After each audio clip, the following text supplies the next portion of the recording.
Buenas tardes, bienvenidas y bienvenidos al auditorio Francisco Sáenz Mesa del Tribunal Supremo de Elecciones.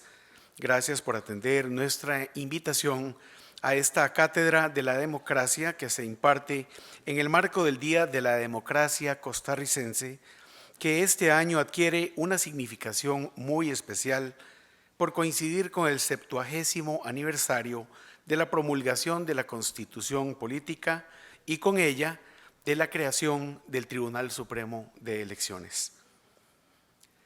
Integran la mesa principal en esta tarde los señores Luis Antonio Sobrado González, presidente del Tribunal Supremo de Elecciones, Manuel Alcántara Sáez, catedrático de la Universidad de Salamanca, y Hugo Picado León, director de nuestro Instituto de Formación y Estudios en Democracia, IFED. Deseo indicarles que esta actividad está dividida de la siguiente manera. Primero, y con ocasión de las indicadas rememoraciones, la Junta de Protección Social pondrá en nuestras manos el diseño ampliado del boleto de lotería conmemorativa de estas 7 décadas de la institución. Posteriormente, otorgará el premio Cátedra de la Democracia al Instituto de Iberoamérica de la Universidad de Salamanca. Y finalmente, el señor Manuel Alcántara Sáez dictará su conferencia magistral como actividad central de la Cátedra de la Democracia. Procedemos en este momento a llamar a la señora Marilyn Solano Chinchilla, representante de la Junta de Protección Social, para que entregue al magistrado presidente el diseño ampliado del boleto de la lotería correspondiente al sorteo del próximo 10 de noviembre en conmemoración del 70º aniversario del Tribunal Supremo de Elecciones.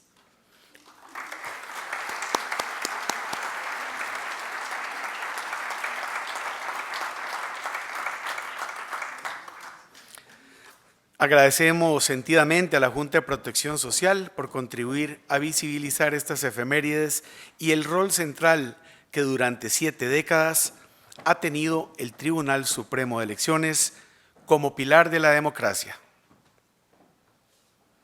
A continuación, las palabras del señor Hugo Picado León, director del IFED.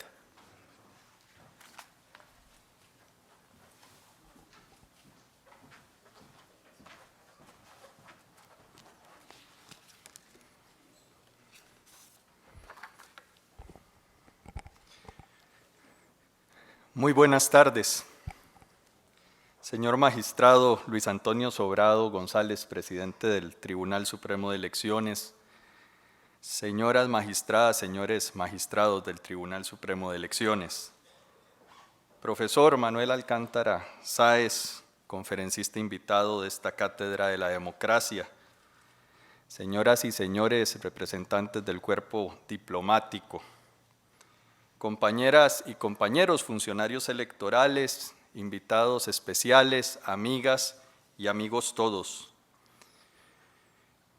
En el mundo entero, la democracia está pasando tiempos difíciles. Las imágenes que en las últimas semanas retratan la violencia de movimientos sociales en Quito, en La Paz, en Santiago de Chile o en Cataluña no nos deben dejar indiferentes. Varios de los países que en las décadas de 1970 y 1980 protagonizaron la tercera ola de la democratización, hoy dan muestras de debilidad institucional. En este contexto, los costarricenses celebramos cada 7 de noviembre el Día de la Democracia Costarricense, así establecido por un decreto ley del año 1942, en recordatorio de los acontecimientos de noviembre de 1889. En las elecciones de aquel año se enfrentaron 2 agrupaciones políticas, el Partido Liberal Progresista, que impulsaba la candidatura de Ascensión Esquivel, y el Partido Constitucional Democrático, cuyo candidato era José Joaquín Rodríguez. El entonces presidente, Bernardo Soto, tomó la decisión de separarse del poder para favorecer al candidato Esquivel, quien fungía como segundo designado a la presidencia. En las elecciones resultó vencedor el candidato Rodríguez. El 7 de noviembre, varios miles de costarricenses se lanzaron a las calles de San José para exigir el respeto a los resultados electorales. Finalmente, Bernardo Soto abandonó el poder y José Joaquín Rodríguez asumió la presidencia. Esta fecha, 7 de noviembre de 1889, es emblemática, pues recordamos la primera ocasión en que la ciudadanía costarricense se movilizó en defensa de la voluntad expresa en las urnas. Las amenazas a la democracia contemporánea son diferentes a las de 1889 o a las de 1942, cuando se decretó el Día de la Democracia, o cuando hace 70 años se promulgó la Constitución Política. Y serán distintas las dificultades de la democracia en 2050. La democracia, por ende, requiere constante actualización. En su permanente empeño por construir consensos políticos desde la pluralidad, la democracia debe renovarse para resolver desafíos propios de cada momento histórico. Cada generación tenemos el deber de encontrar respuestas a esos desafíos, reafirmando nuestro compromiso con la tolerancia, con el respeto, con la paz, con la concordia. Esto convierte a la democracia en un sistema éticamente superior a cualquier otra forma de organización política, pues se arraiga en una serie de valores derivados del reconocimiento de la dignidad humana. Además de un diseño institucional y constitucional de frenos y contrapesos que garantice la rendición de cuentas y genere incentivos para la participación ciudadana, la democracia requiere también cimentarse en una cultura cívica, tal y como lo advertía el educador John Dewey desde los albores del siglo pasado. La democracia, al fin y al cabo, se construye desde el aporte de cada persona. La sociedad, que no se esfuerce cotidianamente en ser más solidaria, más tolerante, más responsable, más respetuosa, más equitativa, más inclusiva, cada día será menos democracia. El Tribunal Supremo de Elecciones, desde su rol pedagógico y académico dirigido a fomentar la cultura cívica, se ha empeñado, por medio de su Instituto de Formación y Estudios en Democracia, en que el Día de la Democracia constituya una oportunidad para la celebración y para la reflexión. Por 8º año consecutivo se realiza este evento denominado Cátedra de la Democracia, en el cual connotados intelectuales han dictado conferencias sobre los desafíos de la democracia contemporánea.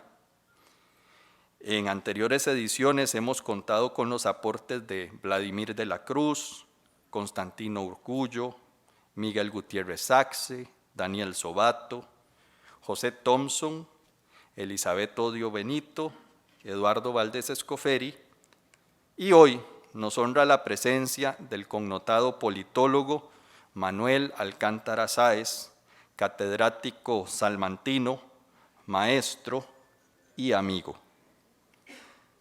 Manolo se referirá a los desafíos con los que comencé esta locución y a los retrocesos contemporáneos de la democracia en la región, porque la gran mayoría de los desafíos que enfrenta hoy la democracia costarricense no son muy diferentes que los grandes desafíos que enfrentan las democracias en el mundo. Adicionalmente, como parte de este evento, se realizará un acto formal de reconocimiento al Instituto de Iberoamérica de la Universidad de Salamanca, que este año ha sido designado por las señoras y señores magistrados del Tribunal Supremo de Elecciones como acreedor del Premio Cátedra de la Democracia, galardón con el que en años anteriores han sido condecorados el Programa Estado de la Nación, la Fundación Konrad Adenauer, el Instituto Interamericano de Derechos Humanos, IDEA Internacional y el hermano Tribunal Electoral de Panamá. Este Día de la Democracia, como adelantaba Javier, es particularmente significativo, pues coincide con la celebración de los 70 años de nuestra Constitución Política. La actual Carta Magna es el segundo texto de más duración en nuestra historia constitucional, después de la Constitución de 1871. Bajo su marco jurídico, Costa Rica ha vivido el periodo de estabilidad democrática más extenso de su historia y también el más largo entre las naciones iberoamericanas si hablamos en términos de democracia competitiva. Asimismo, celebramos 70 años del nacimiento del Tribunal Supremo de Elecciones, producto del Acuerdo Constitucional de 1949. Arribamos a este aniversario habiendo dejado para los libros de historia las frecuentes crisis de legitimidad electoral características de la primera mitad del siglo XX. El Tribunal Supremo de Elecciones es hoy la institución que mayor confianza recibe en la valoración de los costarricenses y que, paralelamente, es evaluada internacionalmente entre los mejores organismos electorales del planeta según el índice de integridad electoral de las universidades de Harvard y de Sydney. En medio de las tempestades que azotan a las democracias en el mundo, los costarricenses no podemos mirar con indiferencia los retos que enfrenta nuestra institucionalidad. Debemos reafirmar en el Día de la Democracia, en el 70 aniversario de nuestra Constitución Política, en el 70 cumpleaños del Tribunal Supremo de Elecciones, en el 30 aniversario de la Sala Constitucional y en el 10º aniversario de nuestro Código Electoral, nuestro compromiso inclaudicable con los valores republicanos que hacen viable la vida en comunidad. Muchas gracias.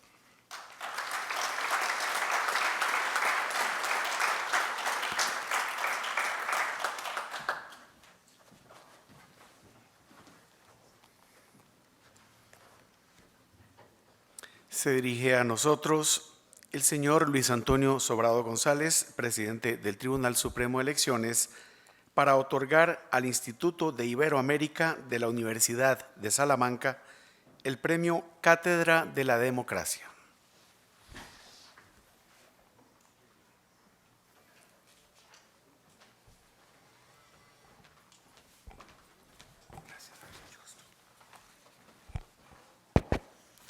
Muy buenas tardes. Me hago eco de las sentidas palabras de Hugo Picado. Estamos de manteles largos, celebramos 70 años de promulgada nuestra Constitución Política, pero también con ella de la elección de este Tribunal Supremo de Elecciones. Y reitero el agradecimiento a la Junta de Protección Social. Tendremos una celebración del más alto nivel gubernamental hoy a las 6 de la tarde en la Asamblea Legislativa. Y lo estamos celebrando por adelantado en este tribunal. Y como una pequeña anécdota personal, yo también compré un numerito de la lotería con el número 70 justamente, le regalé otro a cada uno de mis compañeros magistrados.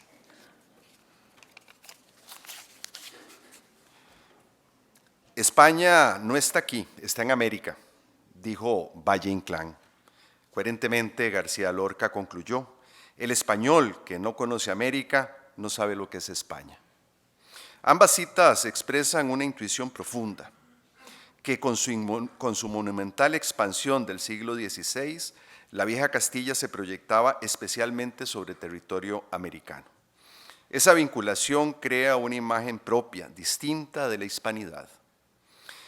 Sin su complemento transatlántico, no se acaba de tener una visión completa de España, porque es una parte finalmente desgajada, pero parte al fin de ella. La Universidad de Salamanca, institución con más de 800 años de existencia, es vanguardia de esa convicción, pues se ha caracterizado por su fuerte conexión con América Latina. En su seno nació el Instituto de Estudios de Iberoamérica y Portugal, creado cuando conmemorábamos 5 centurias de presencia española en América y que a partir del 2011 se transformó en el actual Instituto de Iberoamérica. Surgió sobre los esfuerzos que se habían hecho en torno a los vínculos tradicionales de la Universidad de Salamanca con las de América Latina y Portugal. Se deseaba un mayor conocimiento de nuestras sociedades, así como un mejor diálogo político y académico entre América y Europa. España quería comprender más a América Latina para, estoy seguro, comprenderse más a sí misma. El Instituto busca potenciar el conocimiento de Iberoamérica desde una visión multidisciplinaria, tanto en el desarrollo de la investigación como en la docencia y la transferencia del conocimiento. Es un espacio que propicia sinergias y equipos de investigación sobre problemáticas iberoamericanas. El compromiso de esa comunidad académica, plural y crítica es producir conocimiento y generar respuestas concretas a los problemas de la región. Ejemplo de ello es su prolífica línea editorial y especialmente su revista América Latina Hoy. Ha organizado numerosos congresos internacionales e imparte diversos y connotados programas de posgrado, muchos de los cuales se desarrollan en asocio con otras prestigiosas universidades españolas y europeas. Posgrados todos en los que se han formado centenas de destacados profesionales latinoamericanos, muchos de ellos funcionarios de organismos electorales, como por ejemplo los 2 magistrados suplentes más jóvenes de nuestro Tribunal Supremo de Elecciones. El profesor Manuel Alcántara fue director del instituto durante 3 lustros, del año 1993 al año 2007.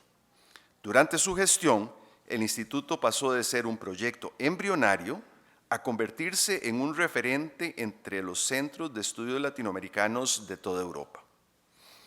3 de los 4 directores siguientes fueron alumnos de Alcántara en sus estudios de maestría o doctorado. A partir de la visión y capacidad de gestión de don Manuel, el instituto ha sido uno de los cimientos del tan importante proyecto de élites parlamentarias de Latinoamérica, que hoy por hoy constituye la base de datos más importante del mundo sobre parlamentos comparados. Una muestra más de su significativo aporte al desarrollo de la democracia y de las ciencias sociales de la región.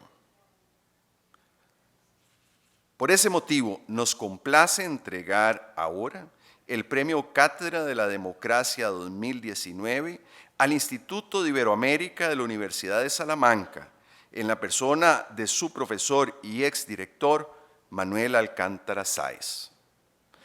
Reconocer así la obra de aquel y los aportes de éste parte de una premisa inequívoca: preservar y consolidar el logro histórico de democratizar la región, que a veces luce frágil, solo es posible conociendo a fondo, con rigor académico y empatía, las complejas realidades políticas de nuestra hermosa, aunque sufrida patria latinoamericana. Sí, una patria de colores indígenas y tintes afrodescendientes, pero también con una clara tonalidad hispana. Muchas gracias, don Manolo.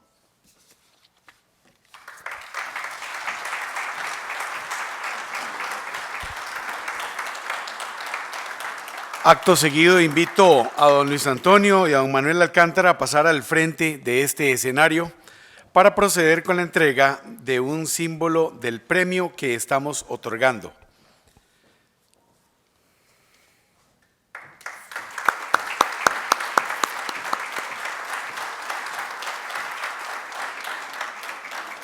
Me permito hacer una breve explicación del significado de este objeto simbólico.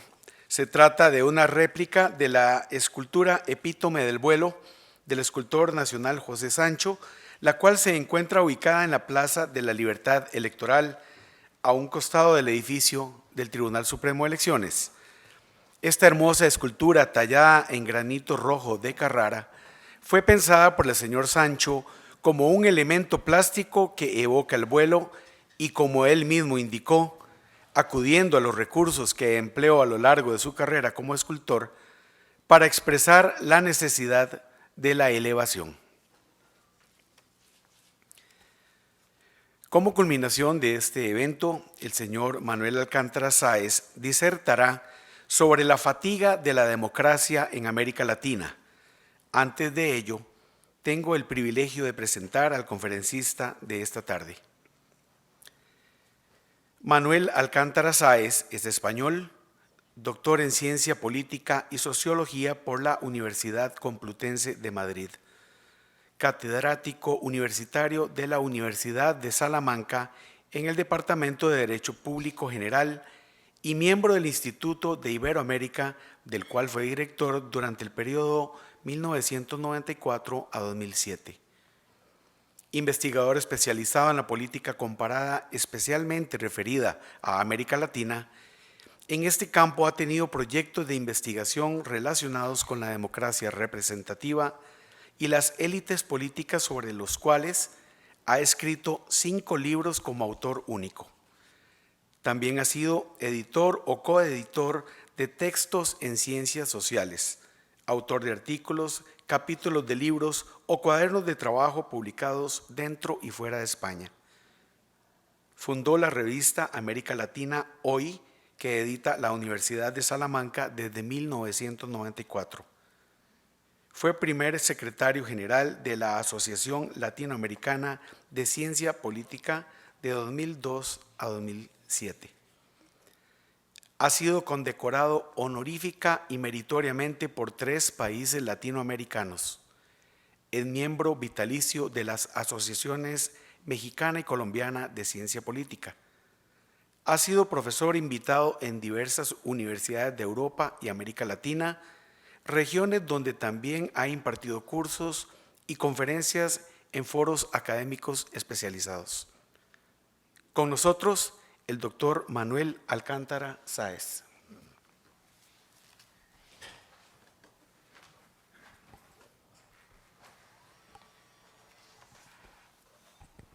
Muy buenas tardes. Separaré el acto en un breve acto y en la conferencia. El primer breve acto es mostrar mi agradecimiento por el otorgamiento al Instituto de Iberoamérica del Premio de la Democracia que tiene establecida esta casa. Hablo en nombre del actual director del Instituto, el profesor doctor Francisco Sánchez López, quien recibirá, lógicamente, la semana próxima el galardón en Salamanca, para mostrar nuestra enorme satisfacción. La memoria no me falla y es el primer premio que el Instituto como tal recibe y el primer reconocimiento público que recibe. Recibirlo de un país como Costa Rica y de una institución que, como ya se ha dicho aquí, cumple su 70 aniversario tan fundamental como es el Tribunal Superior de Elecciones del país, nos honra infinitamente. Nos honra infinitamente por razones obvias que no son necesarias subrayar, habida cuenta del papel que Costa Rica juega en el ámbito de la democracia. No de la democracia latinoamericana, sino de la democracia universal. Entonces, no hay mayor galardón para un instituto que es, bien cierto, es pluridisciplinar, pero en el que la ciencia política, por razones, si se quieren, de liderazgo, de los 6 directores que ha habido, 4 hemos sido politólogos o somos politólogos. Entonces ha habido un sesgo siempre hacia la ciencia política. Entonces, para este instituto, con este sesgo politológico, recibir este galardón es el mejor reconocimiento que él mismo puede tener después de sus 27 años de andadura. Muchísimas gracias, el magistrado Sobrado, muchísimas gracias, el resto de los magistrados que han tomado esta decisión, muchísimas gracias a esta institución por este premio.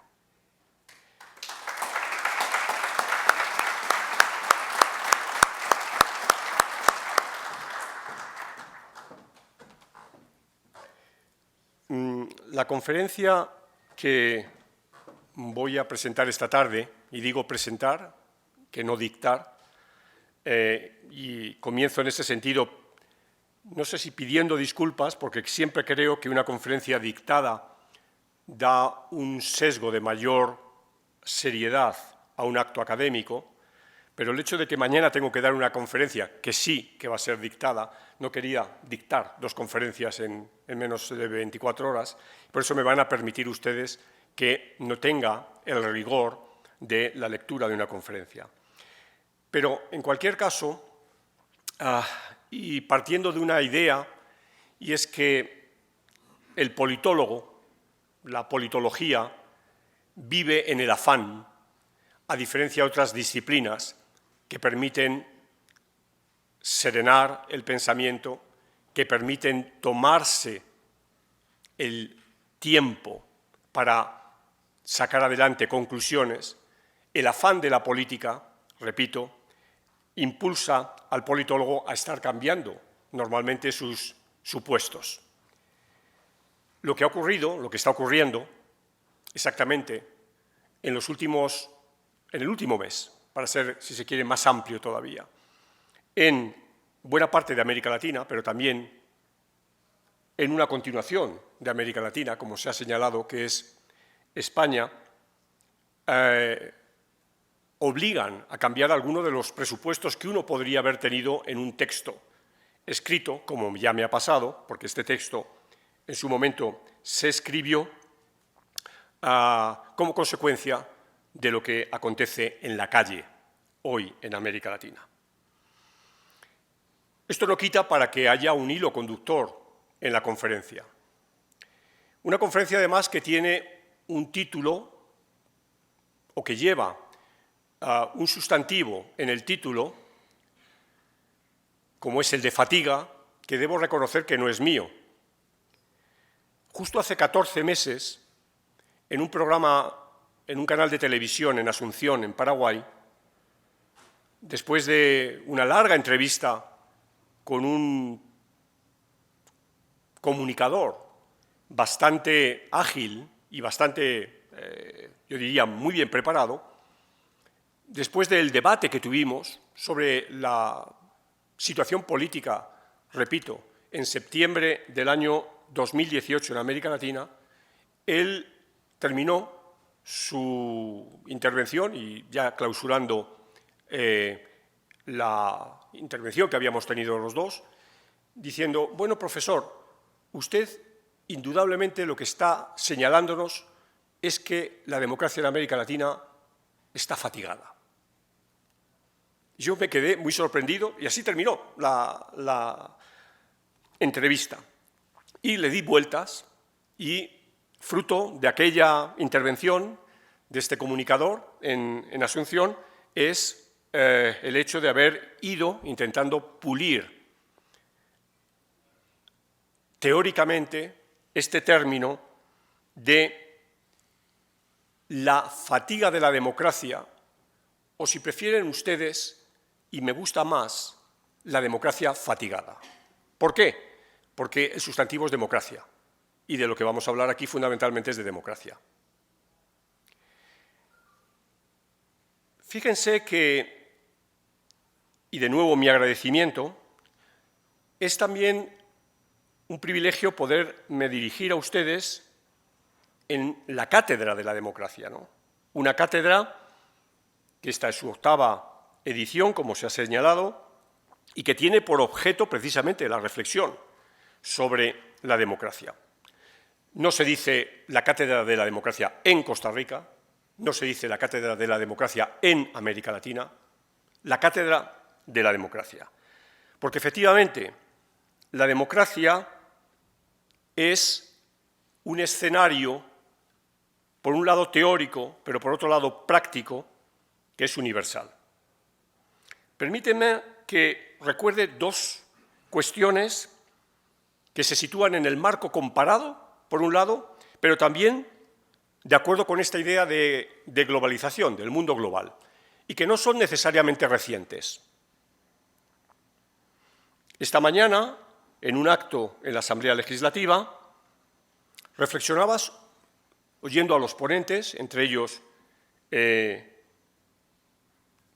mi discípulo, colega y amigo Hugo Picado, señalaban el papel de ese mes y pico, de ese mes largo de guerra civil sobre el que se va a asentar la democracia en Costa Rica, en el año 48.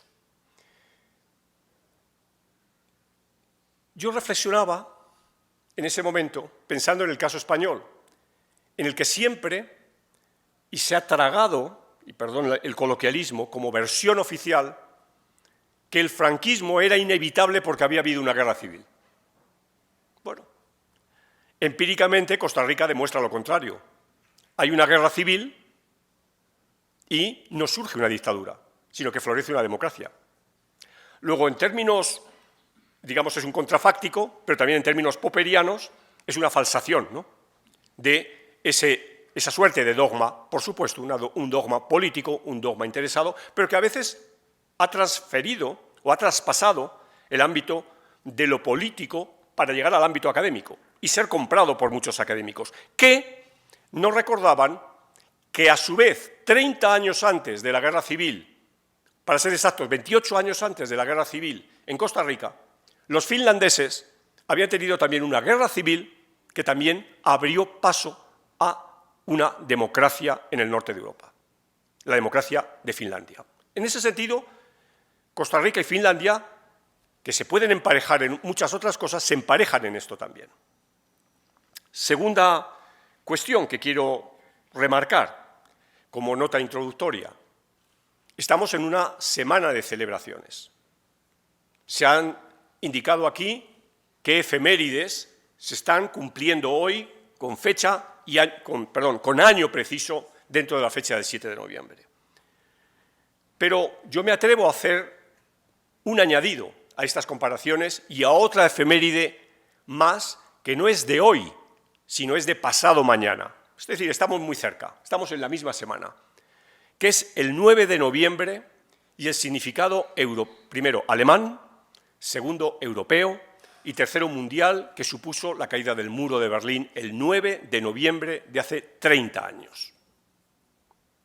Es decir, son de nuevo efemérides que podemos situarlas en un marco comparado, pero que comparten esta idea de mundo global y de que los problemas, por consiguiente, en este caso, la democracia, no son problemas de Costa Rica, no son problemas de América Latina, aunque aquí voy a hablar esta tarde solo de América Latina, sino que son problemas globales. Y cada vez más en la medida en que la revolución de las nuevas tecnologías de información y comunicación, en la que llevamos insertos, ya nos acercamos a un cuarto de siglo, ha cambiado radicalmente nuestras vidas y el mundo.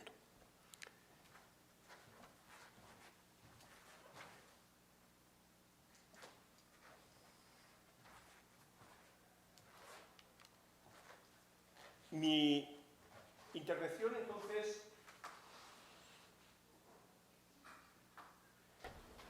intervención, entonces, se va a articular sobre tres dimensiones.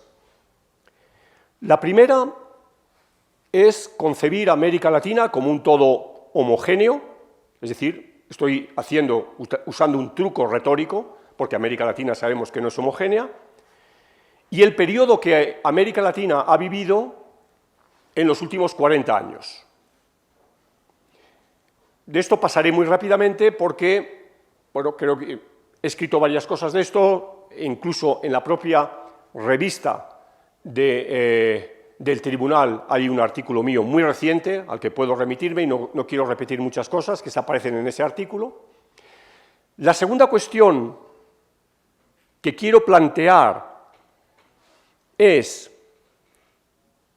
la convicción de que la democracia continúa teniendo una vigencia notable en nuestras sociedades, bien es cierto que con problemas que abordaré, y en tercer lugar, este escenario de de democracia fatigada, ¿en qué consiste?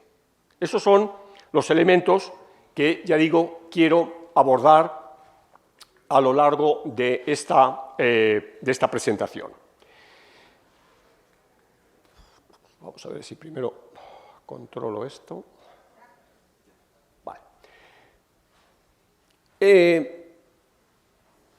La vida política que vive, en la que transita América Latina, repito, en su globalidad, en su generalidad, a lo largo de las últimas 4 décadas, como no podía ser de otra manera, no es un escenario homogéneo. Es un escenario en el que intervienen distintos elementos para hacer del mismo un ámbito en el que se pueden distinguir diferentes fases, etapas, o si ustedes quieren, la palabra ciclo. Estos 3 elementos tienen que ver, en primer lugar, y no por orden de mayor o menor importancia, con la economía, tomando además de la propia práctica económica el concepto de ciclo. Los economistas siempre nos han estado hablando de ciclos económicos. La segunda idea es hablar del ciclo político. El ciclo político viene marcado por la convocatoria de elecciones, porque de la convocatoria de elecciones salen los gobiernos que van a sacar adelante las políticas públicas durante el periodo para el cual han sido elegidos, y por las elecciones estos gobiernos son o revalidados o sustituidos por otros. Y en tercer lugar, porque existe lo que Ortega y Gasset llamaba el ciclo generacional. Las personas nos movemos en ciclos generacionales, según la cual hay una serie de elementos que pueden ser desde elementos físicos a elementos culturales que terminan definiendo una generación. Ortega y Gasset estableció que el ciclo generacional venía a ser un lapso de 15 años. Bueno, si unimos estas tres ideas, o sea, una aproximación económica, una institucional y una, si se quiere, individual, personal, biológica, podemos avalar la existencia de ciclos, cuando además comprobamos lo que ha pasado en la política latinoamericana. Un gran número de autores sostienen la existencia de momentos transicionales, momentos de cambio político que supusieron la revalorización de la democracia, que supusieron la revalorización de los derechos humanos, que mantuvieron un determinado tipo de Estado y que incorporaron una serie de liderazgos más o menos nuevos que va a estar presente en la región latinoamericana desde comienzos de esta ola democratizadora, es decir, finales de los 70, hasta, si se quiere, el inicio de la última década de siglo. Es lo que se ha venido a denominar el ciclo transicional. Un segundo ciclo estuvo definido por preocupaciones políticas distintas en clave o bien de la consolidación de la democracia o bien de la gobernabilidad democrática. De lo que se trataba, por consiguiente, era de que los estados tuvieran gobernabilidad. Y por consiguiente había que hacer reformas constitucionales, había que plantear alguna serie de enmiendas institucionales al estado de las cosas. Este ciclo, en ese sentido, se puede inaugurar por la Constitución colombiana del año 91, a la que van a seguir otros tipos de cambios, ¿no? No necesariamente, como va a ser el cambio en la Constitución peruana, en clave democrática, pero otros sí. Por ejemplo, los cambios constitucional que va a haber en Argentina en el año 94.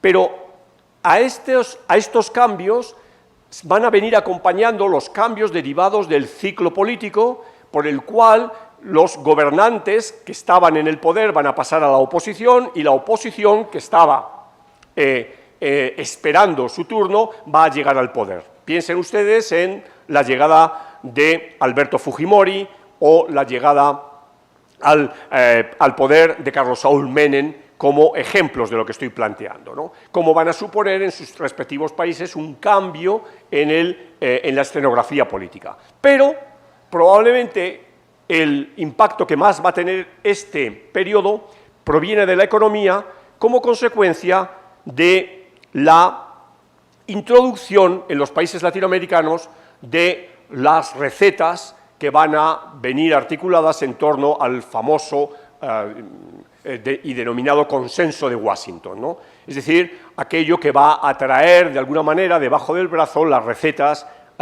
que van a implementar el neoliberalismo en la región. Este ciclo va a culminar de nuevo con un cambio en el propio ciclo electoral, ¿no?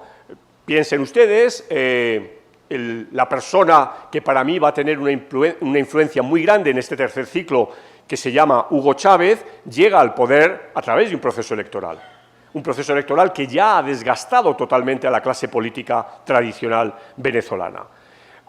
Pero lo mismo ocurre en Argentina con la derrota del peronismo y la llegada al poder de un conglomerado electoral que va a traer nuevos aires de cambio. O la propia caída de Alberto Fujimori en la dimisión, juicio político, o más que juicio político, cese de Alberto Fujimori.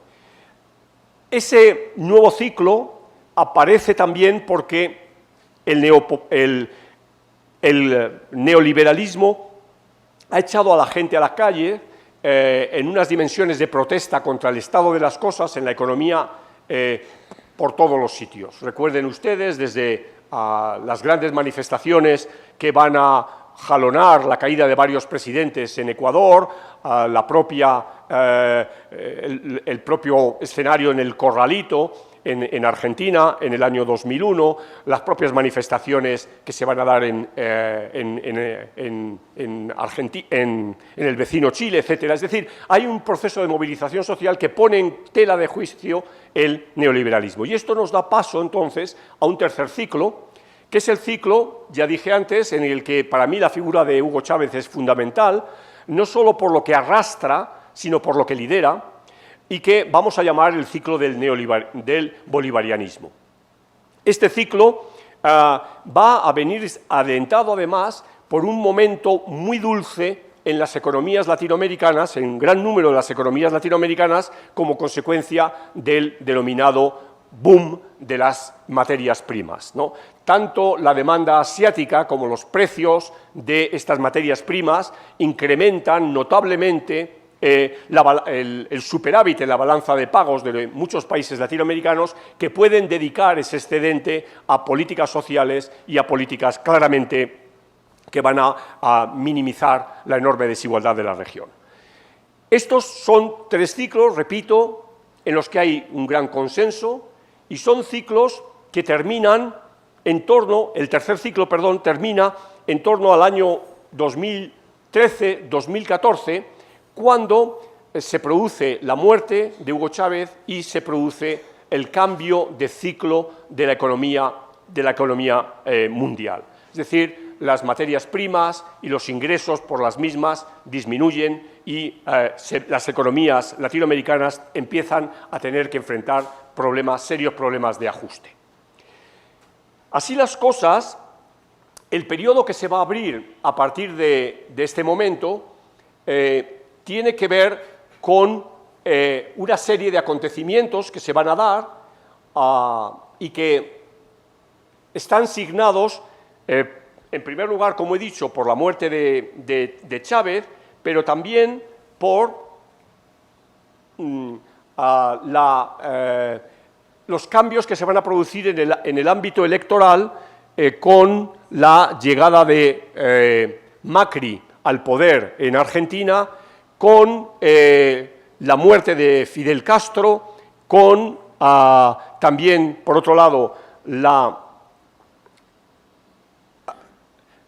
el juicio político a Dilma Rousseff y nuevos cambios electorales en países que habían tenido una importancia regional notable en el periodo que estaba terminando, ¿no? Es la llegada al poder de Lenin Moreno y su inmediato repudio a las políticas de su predecesor y a su vez mentor Rafael Correa, pero sobre todo las llegadas al poder de Andrés Manuel López Obrador y de Bolsonaro, que van a alertarnos de que algo está pasando en la región, de que la región evidentemente ha entrado en un nuevo ciclo, y es un nuevo ciclo en el que los politólogos, repito, dominados a veces por este afán del día a día, no tenemos todavía capacidad para denominar el ciclo. Yo me aventuro, y esta realmente es una hipótesis, a hablar del ciclo de la fatiga. Y claro, nos encontramos en 2019, que es un año decisivo precisamente para sentar las bases de lo que puede ser, de lo que va a ser este ciclo, ¿no? Es decir, en primer lugar, porque nos damos cuenta que la alternancia, que es uno de los elementos fundamentales en la democracia, se va dando y se da de manera muy diferente. Es decir, frente a un electorado que había votado masivamente, o mayoritariamente, perdón, a el Partido de los Trabajadores y a la candidata del Partido de los Trabajadores en Brasil, en el año 2018 ese electorado no va a dar la confianza a este partido, sino que se va a entregar a una opción política muy distinta. Claro, se puede hablar de que no dio la confianza a este partido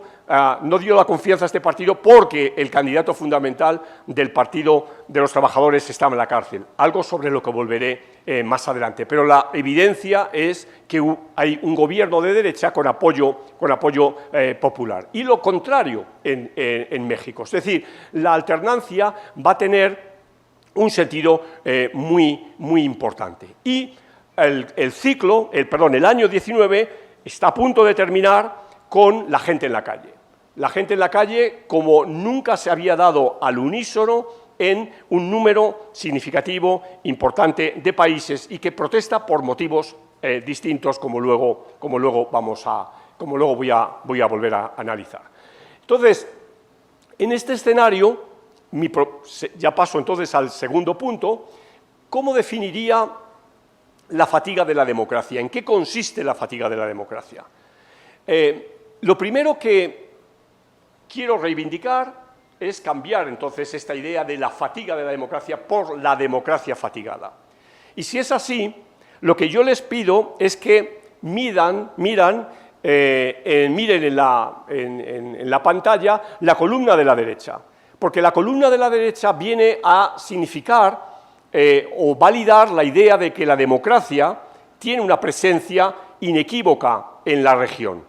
Tiene una presencia inequívoca en la región con 4 características que me parece que son muy importantes. 3 de ellas son características que son positivas y una 4ª característica que es, en este ámbito, la principal característica negativa, ¿no? La primera, como les señalaba, es lo que llamo la alternancia razonable. En un largo estudio de larga data, y quiero pasar algunas, luego volveré sobre ellas, pero en esa tabla, que es una tabla con muchos síes y muchos noes, pero es una tabla muy sencilla.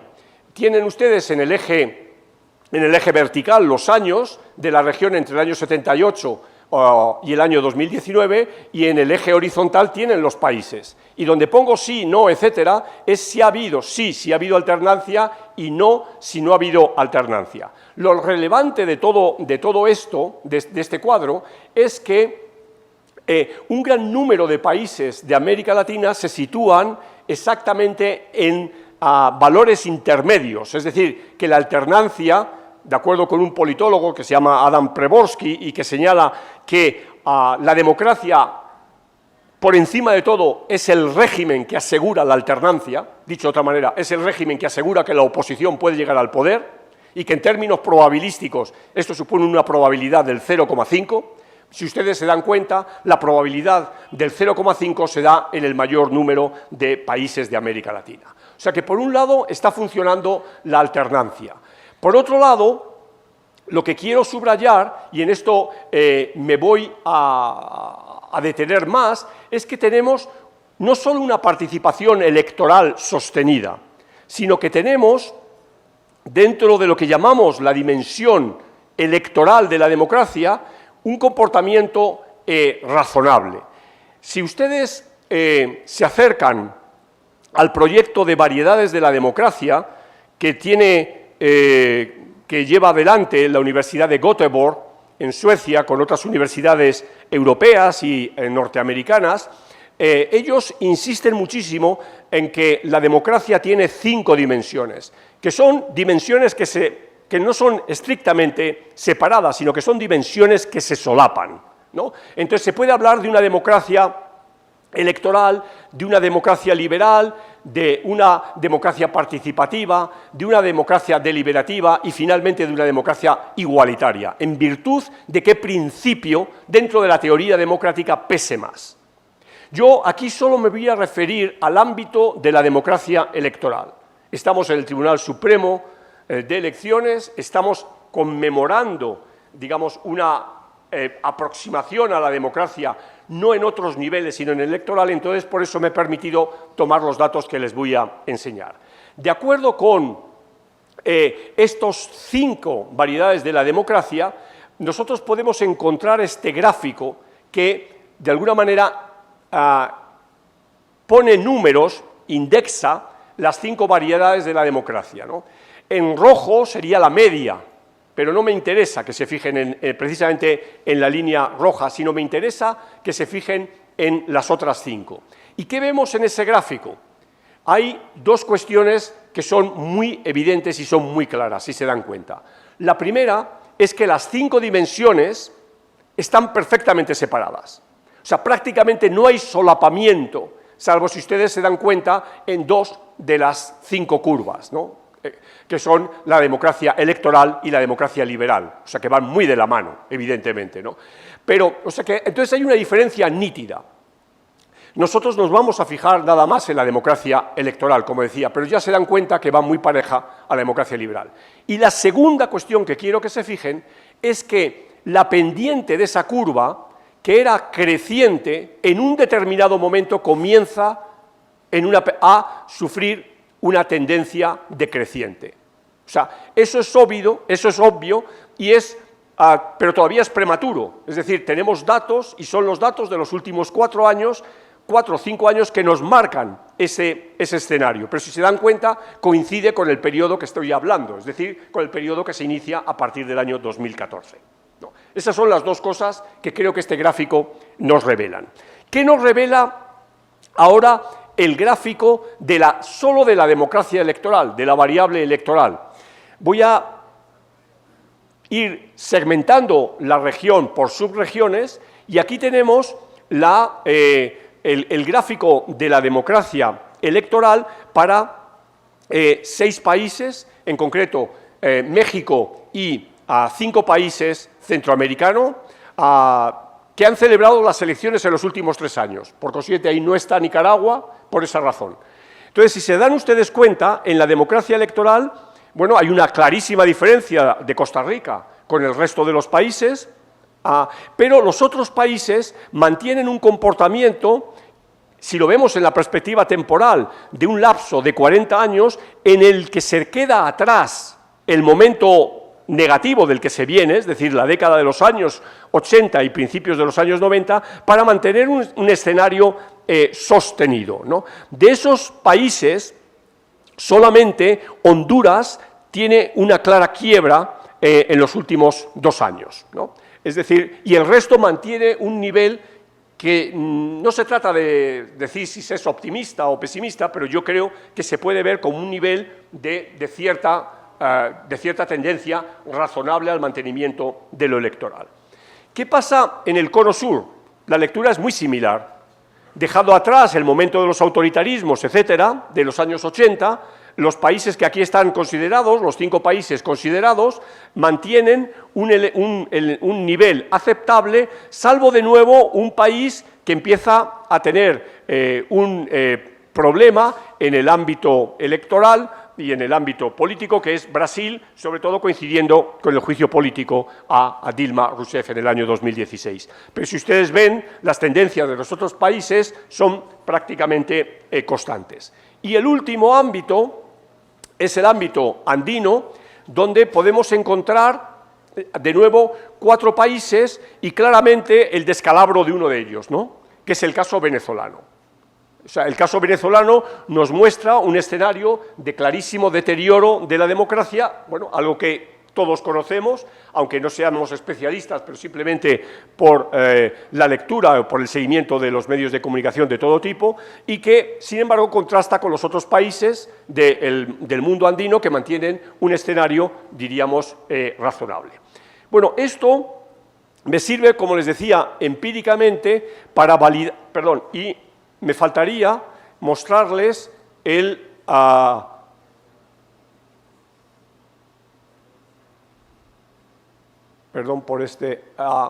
la participación electoral. La participación electoral igualmente es una muestra no de opinión. ¿Qué quiere decir que no es una muestra de opinión? Muestras de opinión son las encuestas en las que a la gente se le pregunta si usted está de acuerdo con la democracia, cómo valora la democracia, etcétera, ¿no? Sino que aquí lo que tenemos son cómo los ciudadanos y ciudadanas actúan el día de las elecciones. Y lo que me parece importante, cuando se ve el porcentaje de participación electoral a lo largo de 40 años, son 2 cosas que quiero subrayar. La primera es la enorme heterogeneidad que vive América Latina, donde hay países en que se vota en torno al 90% y hay países que se vota por debajo del 50%. Entonces, esa es una primera cuestión que tenemos que tener en cuenta. Pero la segunda cuestión, que para el argumento que estoy defendiendo me parece la más importante, es lo que llamamos la desviación típica que se produce a la hora de hacer esa media que ustedes están viendo en la columna de la izquierda. Y si se dan cuenta, la desviación típica, es decir, que marca las diferencias que hay entre las mediciones y la media, es muy baja, lo cual refuerza la idea de constancia. Solamente hay un país donde la desviación típica es muy grande, y si lo ven ustedes, ese país es Chile. ¿Y por qué? Porque Chile pasó de tener el voto obligatorio al voto voluntario. Y entonces ahí está marcada esa desviación típica. Pero en el resto de los casos, la desviación típica viene a ser de un solo dígito. Y eso sostiene, por consiguiente, lo que les estoy señalando a propósito de la participación electoral. Seguimos con nuestro, entonces, marco, diríamos, teórico en esta segunda parte, que tiene que ver con la democracia fatigada. La democracia ha cumplido correctamente uno de los elementos fundamentales de la misma en la división de poderes que, sin embargo, en la tradición política latinoamericana hasta muy recientemente no se había abordado. Y es el punto que tiene que ver con esa idea del activismo judicial. ¿A qué me refiero? Nunca en la región la clase política corrupta ha sido tan amenazada por la independencia del Poder Judicial como en la actualidad. Hay 12 países de América Latina que tienen expresidentes o exvicepresidentes en la cárcel que están fugados o que tienen orden de captura. Esto supone, en términos del Estado de Derecho, un funcionamiento correcto de las instituciones, que es insólito en la vida política de América Latina. Nunca en la vida republicana de América Latina se había visto este fenómeno. Cierto es, y es el último punto, que los últimos años no han sido favorables para la práctica electoral porque hay claramente 5 países, que ya son bastantes, en los que se cuestiona el resultado de las últimas elecciones presidenciales, que todos ustedes conocen y no voy a entrar. Digo que se cuestiona o bien por la oposición, que no reconoce el triunfo del vencedor, o bien por organismos internacionales de veeduría. ¿Qué tiene que ver entonces ahora ¿Qué elementos me avalan para referirme entonces al escenario de fatiga? Bueno, en primer lugar, lo que llamaría el malestar popular con la política. Lo que me refería antes a lo que nos dicen las encuestas de opinión pública. Luego, muy rápidamente, le pasaré datos recientes tanto del Barómetro de las Américas como del Latinobarómetro, que indican muy claramente, tanto, por un lado, la no valorización de la democracia como la existencia de desconfianza en las principales instituciones políticas del país. Pero también se registra un escenario de claro conocimiento por parte de la ciudadanía de los escándalos de corrupción. O sea, nunca la corrupción ha tenido tanta luz y taquígrafos como en la actualidad. Y finalmente, la autoconciencia de la desigualdad. No la desigualdad, porque la desigualdad en términos generales se ha eliminado, se ha reducido notablemente en los últimos 20 años, sino la autoconciencia de la desigualdad, es decir, la autoconciencia del privilegio, ¿no? Y consecuentemente con eso una sensación de frustración social muy importante. Y el segundo gran elemento que me ayuda para conceptualizar esta idea de fatiga tiene que ver con la pérdida de relevancia del elemento fundamental, tal como lo conocemos ahora mismo, de la democracia representativa, como son los partidos, ¿no? De alguna manera, este es el argumento del artículo que les decía que publicó el Tribunal en el mes de septiembre, y no quiero abundar mucho, solamente repetir las ideas que aparecen en la proyección, la idea que estas ideas, un politólogo ya fallecido hace 7 años, Peter Mer, ya planteaba para Europa Occidental. Son las mismas ideas, y eso le sirvió a Peter Mer para acuñar un término, yo creo que muy afortunado, de banalización de la democracia. La banalización de la democracia se producía cuando los partidos políticos no estaban sometidos a esa serie de elementos que aparecen en sus pantallas, ¿no? Y esos elementos hoy podemos decir que están igualmente presentes en América Latina. Yo creo que esto es una idea, creo que es muy potente a la hora de comparar los casos europeos con los casos latinoamericanos. Como les señalaba, en términos de la opinión pública, aquí tienen un gráfico que muestra precisamente cómo la democracia pierde adeptos en América Latina, por un lado, en los datos comparando los dos últimos latinobarómetros, o en el barómetro de las Américas, en este caso, cómo el apoyo de la democracia, como el mejor de los regímenes posibles, también ha descendido en términos de la opinión pública. Son datos globales para toda América Latina en un lapso, en este caso, de 15 años, que es el lapso que tiene el proyecto del Barómetro de las Américas, o cómo el apoyo al sistema en América Latina muestra también una disparidad muy grande en los diferentes países, ¿no? Desde un escenario en el que Costa Rica aparece como el país donde en el bienio 2018-2019 sus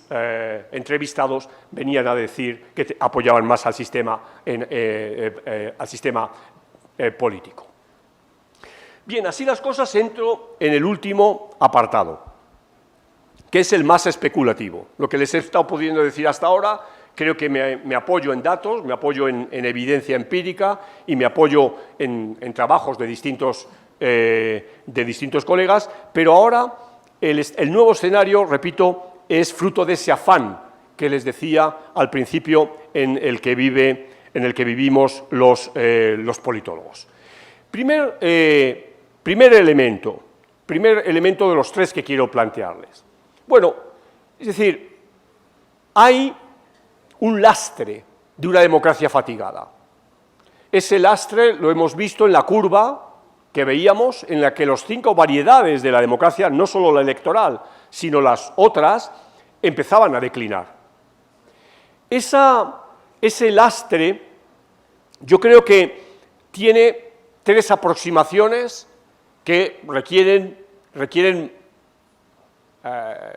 investigación, que requieren trabajos serios, pero que las tenemos avanzadas en trabajos teóricos que ya son viejos. El primero es volver a replantearnos los efectos del presidencialismo. Es decir, resucitar la tesis de Juan Linz, en el fondo. Juan Linz fue realmente el primero que en su famoso artículo de los peligros del presidencialismo, las virtudes del parlamentarismo, puso el dedo en la llaga acerca de los problemas que acarreaba el presidencialismo en América Latina. Es decir, el presidencialismo en América Latina proyecta 3 elementos que, de nuevo, 2 de ellos están muy claramente expresados en el trabajo de Juan Linz, el tercero menos, es con el que comienzo y que es de una tradición muy importante en buena parte de la política latinoamericana, que es el caudillismo. Si se quiere, dicho de otra manera, es la personalización del poder. Buscamos a una persona que va a ser la salvadora. Y como buscamos a una persona que es la salvadora, le vamos a votar a ella. Y nos da lo mismo que esta persona no tenga partido político, no tenga programa, no tenga nada. Basta con que sea distinto a los otros. O sea, es un elemento viejo, es un elemento recurrente. Juan Linz tuvo tiempo de conocer la figura de Alberto Fujimori, por ejemplo, ¿no?, que en alguna medida venía arrastrando este tipo de comportamiento, pero yo tengo la impresión de que esto se ha agudizado en los últimos tiempos. Y en este caso, la figura de 3 presidentes electos en el último año y medio, muy distintos y de países muy distintos, son claramente indicativos de lo que estoy diciendo, ¿no? Se trata de, por orden de llegada al poder, de Andrés Manuel López Obrador, de Jair Bolsonaro y de Nayib Bukele, ¿no? Es decir, México, Brasil y El Salvador, ¿no? Y que, digamos, nos dan la idea de que esto va por ahí. Segunda cuestión dentro del presidencialismo es que bajo el presidencialismo se sigue manteniendo la lógica democrática.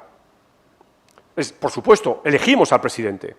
Es decir, en ese sentido, la banalización esta de la democracia cunde su efecto porque el presidente ungido va a reivindicar siempre que él tiene la legitimidad. Y que tiene la legitimidad porque tiene la mayoría del electorado, bien sea en segunda vuelta, bien sea en primera vuelta, con la mayoría cualificada, como queramos. Pero entonces hay una suerte de lógica, además, de que el que gana se lo lleva todo. Es decir, el poder no va a ser compartido. Y entonces tampoco van a caber mecanismos de tipo consensual, de tipo consociacional, ¿no? Porque la centralización del poder es máxima y las tensiones hacia una mayor centralización de otros ámbitos del poder de ese país son claras. El ejemplo muy evidente lo tenemos en Bolsonaro y esa propuesta que tiene de ir limando el federalismo en Brasil, o incluso la última genialidad de este presidente es quitar el orden municipal, hacer desaparecer el orden municipal. Y la tercera idea digamos, del desajuste que vive el presidencialismo es el recurrente escenario de estar al borde de la crisis entre los poderes del Estado, ¿no? Y me aproximo al ejemplo de lo que ha pasado en Perú, de lo que está pasando en Perú con la disolución del Congreso por primera vez de manera totalmente constitucional, pero por primera vez bajo esta Constitución y bajo la anterior, que también lo preveía, un presidente constitucional ha disuelto el Congreso, ha convocado nuevas elecciones. Recuerden que Fujimori lo hizo, pero fue de una manera totalmente distinta y no constitucional. Bueno, entonces este es un primer elemento que tenemos ahí. Segundo elemento es la banalidad partidista. Ya lo he dicho, incremento del número efectivo de partidos, incremento de la volatilidad electoral y incremento de algo muy importante sobre lo que luego voy a volver, que es la no identificación con los partidos políticos. Es decir, realmente el Latinobarómetro nos lo dice muy claramente, la media de identificación de los latinoamericanos con los partidos políticos es del 10%. Es decir, 1 de cada 10 electores se identifica con algún partido político. El 90% no se identifica con ninguno. Esto es un caso muy insólito. Tercera cuestión es algo que ha llegado casi sin darnos cuenta, que es el retorno de las Fuerzas Armadas al poder. Ustedes están al tanto de lo que está pasando, ven la televisión, leen la prensa, siguen noticias por distintos medios, pero una de las cosas sorprendentes fue la decisión del presidente Piñera de suspender las garantías constitucionales y echar al ejército en la calle. Es decir, no es que entonces las Fuerzas Armadas retornen porque ellas quieren, sino que el poder civil llama a las Fuerzas Armadas y militariza el escenario que está viviendo Santiago y el resto del país, además diciendo que estamos en guerra. Entonces está justificando la llegada de las Fuerzas Armadas.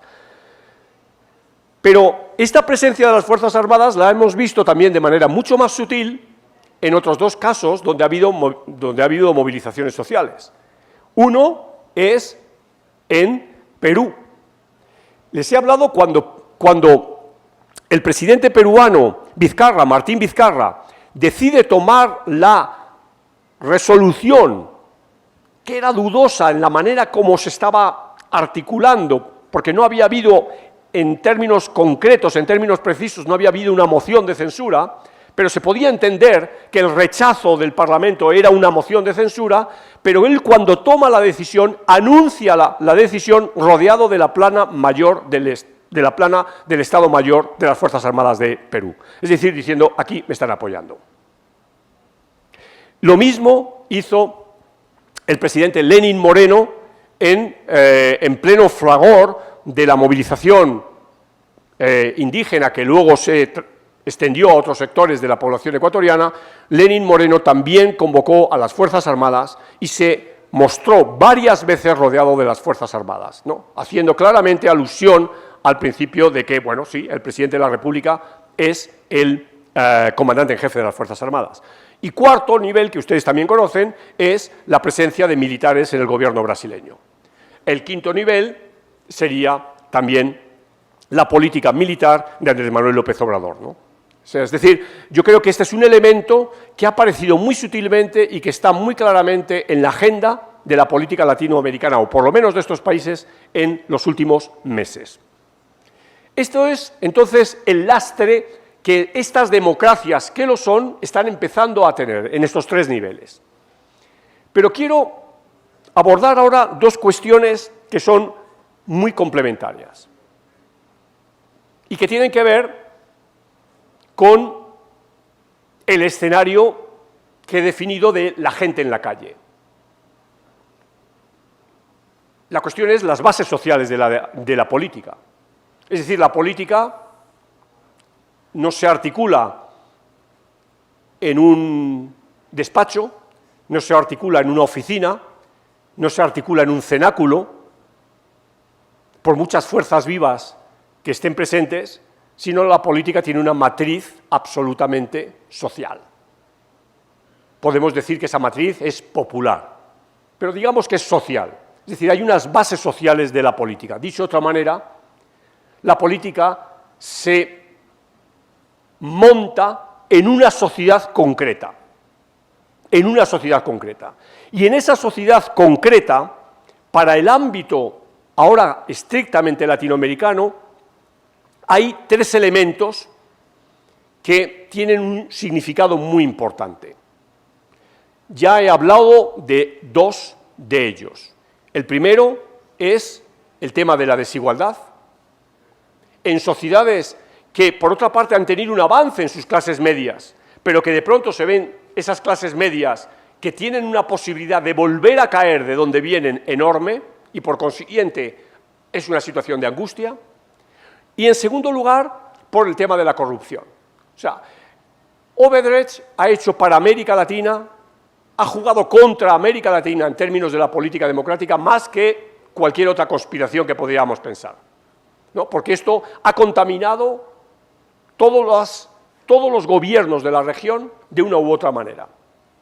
Pero añadiría a esto un tema que es el que además enlazo con el último de los tres elementos, que es lo que supone el sesgo hacia las identidades múltiples. Es decir, es un fenómeno abordado, por ejemplo, por el último libro de Francis Fukuyama, se llama Identidad, o los trabajos de Byung-Chul Han, ¿no?, a propósito del enjambre digital, etc. Es decir, tiene que ver con la disolución de identidades tradicionales muy arraigadas en instituciones de muy diverso cuño, políticas como los partidos políticos, ya lo he dicho antes, la gente no se identifica, ¿no? Hasta hace muy poco, una gran parte de la población se identificaba con los partidos políticos y, lo más importante, no cambiaba de identidad.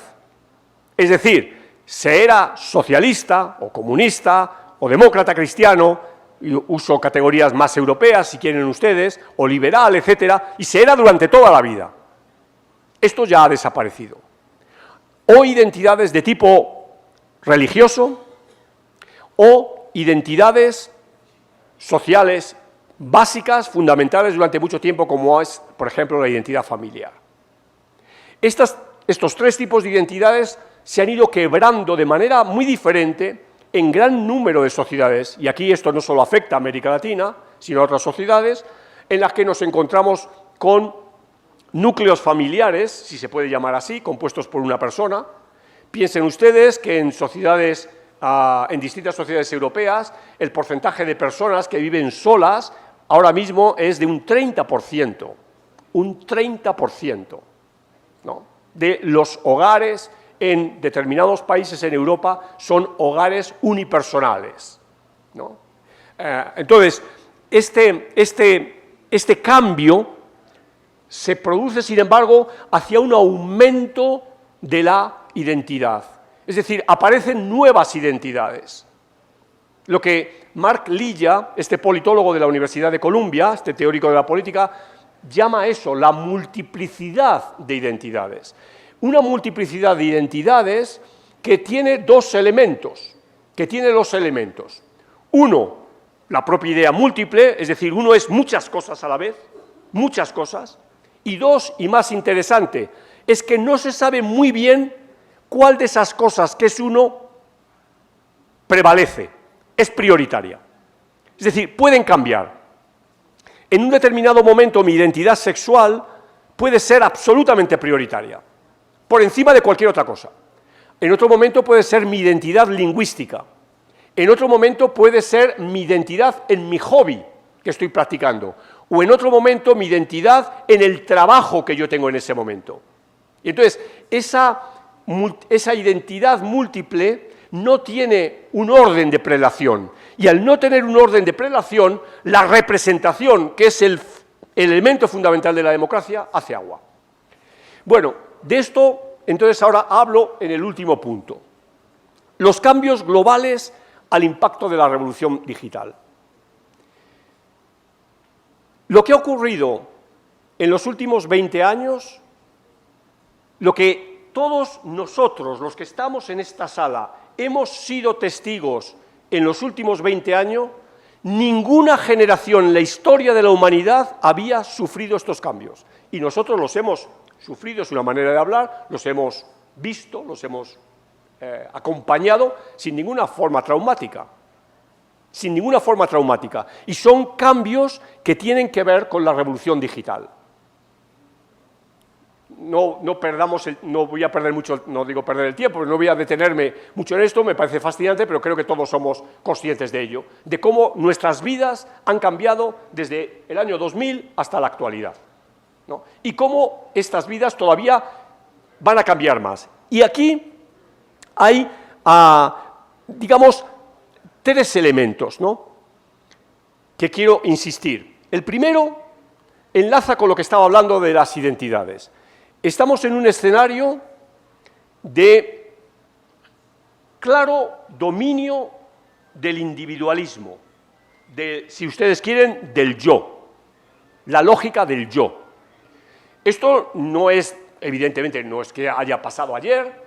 Un autor que ustedes conocen perfectamente, Zygmunt Bauman, antes de la propia expansión de esta revolución digital, Zygmunt Bauman ya nos habló de la sociedad líquida, y la sociedad líquida era una consecuencia de la sociedad del consumo, y de cómo el consumo nos había convertido en individuos calculadores, en individuos competitivos y en individuos aislados.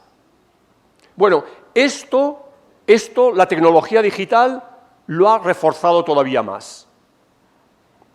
Segunda cuestión, lo digital, y el término de psicopolítica es de este filósofo coreano, Byung-Chul Han, coreano que trabaja en Alemania. La psicopolítica digital tiene que ver con que de pronto la política se digitaliza. Entrevistando hace unas semanas, muy pocas semanas, a líderes de nuevos partidos en España, concretamente del partido Podemos, en uno de los elementos que estaba hablando, me dijeron, no, nosotros no nos reunimos, nosotros tenemos un canal en una red social, que no voy a hacer la publicidad de esa red social, por la que nos comunicamos. Nos hemos reunido, estoy hablando de gente que estaba en lo que llamaríamos el comité ejecutivo del partido. Nosotros nos hemos reunido en lo que va de año 2 veces. Es decir, nos hemos visto las caras 2 veces. Nuestras comunicaciones son digitales. Esa es la forma de hacer la nueva política. Cuando me he citado antes a Bukele, o podemos citar a Trump, a través de un mensaje en lo que sea, en Twitter, en Instagram, etcétera, hace dimitir a un ministro o toma una decisión sobre una determinada política pública, estoy hablando de psicopolítica digital. Estoy hablando de psicopolítica digital cuando el uso de Big Data a través de la inteligencia artificial pueda segmentar perfectamente las preferencias de los ciudadanos para cosas que son absolutamente legítimas. Otro ejemplo, el Instituto Nacional de Estadística en España, que tiene por ley hacer las estadísticas, ¿no?, y suministrar insumos al Poder Ejecutivo para sus políticas públicas, ha anunciado que va a comprar los datos de 2 compañías de teléfono celular, las 2 compañías más importantes que operan en España, los datos de sus usuarios de 7 días, al azar, no al azar, pensados en el año, para definir la trazabilidad de los movimientos de esas personas durante esas jornadas y, por consiguiente, generar insumos a la política pública de transporte, de comunicación, de horarios, etcétera, etcétera. Eso no es ciencia ficción, ese proyecto se va a hacer a lo largo del año 2020. Es decir, esa es la psicopolítica digital a la que me refiero. ¿Cómo se está realizando la campaña electoral española ahora mismo? ¿Cómo se ha realizado la campaña electoral aquí? Etcétera, etcétera. Es decir, estamos hablando, por consiguiente, de un nuevo marco al que no solo institucionalmente, normativamente, no estamos muy bien preparados, sino que al que, digamos, marca el ritmo de las cosas. Y tercera y última cuestión, esto se hace en un nuevo marco, en un nuevo orden económico. ¿Por qué? Porque las 5 compañías de mayor capitalización bursátil son las compañías de la nueva tecnología. Es decir, no están los fabricantes de coches, no están las petroleras, aunque ahora va a estar la petrolera Aramco, la saudita, si sale definitivamente a bolsa, pero de momento no está. No están las grandes empresas financieras, sino están las 5 famosas empresas que todos conocemos y que su capital son los datos de esos individuos que configuran la sociedad líquida y que somos todos nosotros, ¿no? Y ese es el nuevo, digamos, orden económico. Entonces, la política, la democracia, ¿cómo se articula con esto? ¿No? ¿Cómo se articula en un escenario en el que la tecnología de pronto ha sido, quizás la palabra sea muy dura, ha sido secuestrada por las fuentes que desarrollan esta propia tecnología? Esta es mi conclusión. Como les decía, son elementos que están en la calle, que los tenemos en nuestro bolsillo, en el celular, y que están cambiando el escenario de la política. Y yo siento 2 cosas para concluir: que ni mi disciplina, la ciencia política, está preparada para analizar estos fenómenos, ni las instituciones, desde las Cortes a los congresos, a los municipios, etcétera, da la impresión de que tampoco están muy preparados o van al rezago de esta fenomenal y de esta impresionante revolución que estamos siendo testigos. Muchísimas gracias.